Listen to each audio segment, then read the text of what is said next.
Let's talk about this. It's pretty funny. Rick Scott's the face of the GOP. I was going to say, Rick Scott is coming out of his shell. He was slapped around by Mitch McConnell a while back, and he's making a resurgence. You know what's amazing to me, just like as an aside, as the Republicans are looking at perhaps a real problem with the Senate, them trying to take over the Senate, or maybe even like decreasing their minority status is 50-50, that it may actually end up being, I don't know, 51-49, 52-48. It's conceivable. There were 7 senators who voted to drop the price or to cap the price of insulin to $35 a month for Americans. None of them included people like Ron Johnson, right? Like the possible pickups for Democrats are in Ohio and in Pennsylvania, where the incumbent is not running. These are open. These are going to be open seats. The one possible pickup for Democrats, as far as I can tell at this point now, because I think Missouri, that has an incumbent, is Ron Johnson. He's probably the most vulnerable incumbent Republican out there. And why, you think somebody else? No. I was just, the people who voted for it. Were Susan Collins, Josh Hawley, Cindy Hyde-Smith of Mississippi, both Alaska senators, Murkowski and Sullivan, and John Kennedy and Bill Cassidy in Louisiana. So, like you said, not really anyone like super vulnerable or kind of like at risk of. Yep. Or people like Rick Scott or Marco Rubio, who are the senators in Florida, which has a big senior population. A big senior population, and this would be about related to Medicare payments. Well, no, this is not related to Medicare payments. The Medicare payments for Medicare patients, insulin is capped. It is not capped outside of Medicare, and that was the vulnerability of that bill. Because it's reconciliation, if you cap it for Medicare patients, it impacts the federal government's budget. Okay. If you cap it for non-Medicare patients, it does not impact the federal government's budget, at least in a meaningful way as determined by the parliamentarian. So that they made an amendment to object to that being in the bill, and then the parliamentarian ruled, and they effectively kept it out. I get it now. Thanks. And so in Florida, it may not have the impact that you would imagine because a lot of those people are on Medicare. Yeah. Ron Johnson did not vote for that.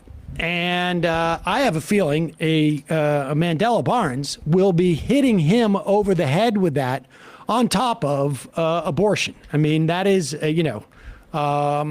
basically saying you're going to prevent people who are not on Medicare from paying less in prescription drug prices. And I hope he generalizes it like that. We'll see. But here is Rick Scott trying to answer his own question, which was, when you look at a senator, would you hire that person to work for you? And it becomes a lot harder of a question when you are faced with the potential job applicants that the Republicans are faced with.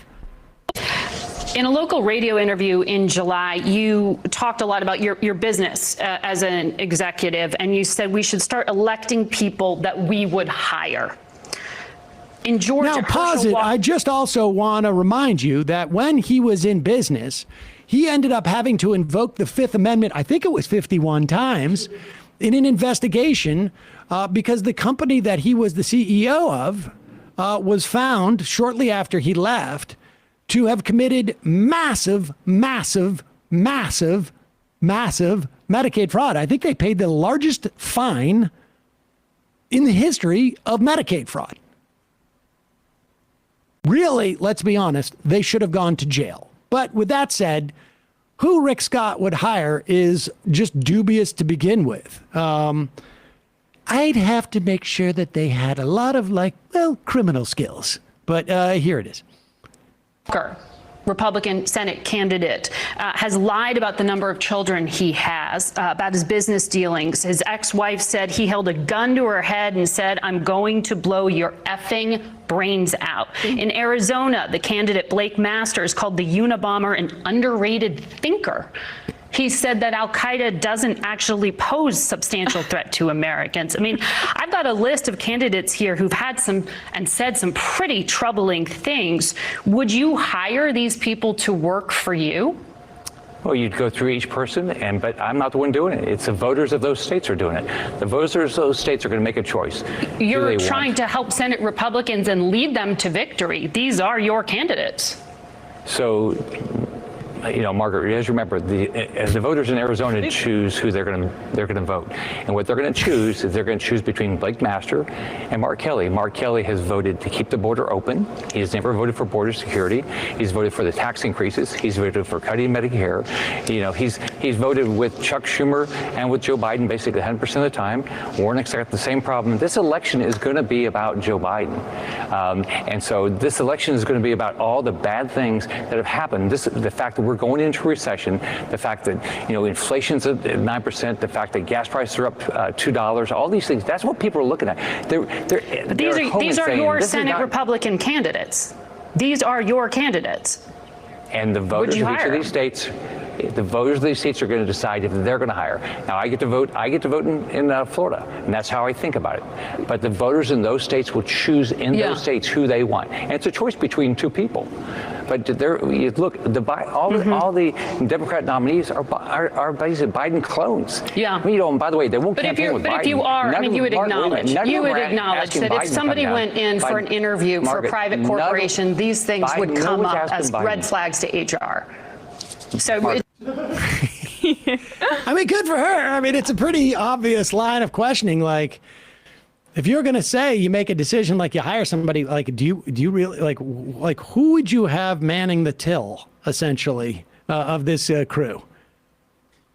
I mean, maybe there's some truth in it as well. As long as you're a good soldier for his Medicaid defrauding company, or you're a good soldier for the Republican Party, you're fine. Right? I would have liked him to say something to the effect of I think with the amount of times that Herschel Walker lied, he's showing me something there.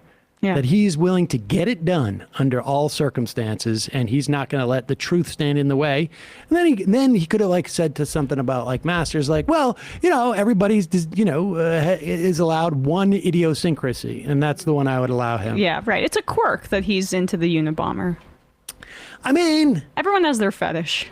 I mean, he's also into LouRockwell.com. He said, I mean, I think that they kind of didn't hit Blake Masters with what they could have, minimizing the threat of Al Qaeda. I would leave off. But yeah, I mean, he's a guy who works closely with Peter Thiel, and who's basically anti-democracy. And he also said something about a few months ago about how if you want to look at crime, it's black people, frankly. So. There's that. There's also what he was doing in Arizona. He's suggesting that they should get rid of the Department of Education because they had resources for gay and lesbian students. So. Ew. Okay. Oh, and also said that the Supreme Court should look at Griswold, which ensured that people have the right to contraception. So. That all of those things could have come up, but the problem is that he agrees with all that. I mean, the Unabomber thing makes Masters sound, I think, more insane.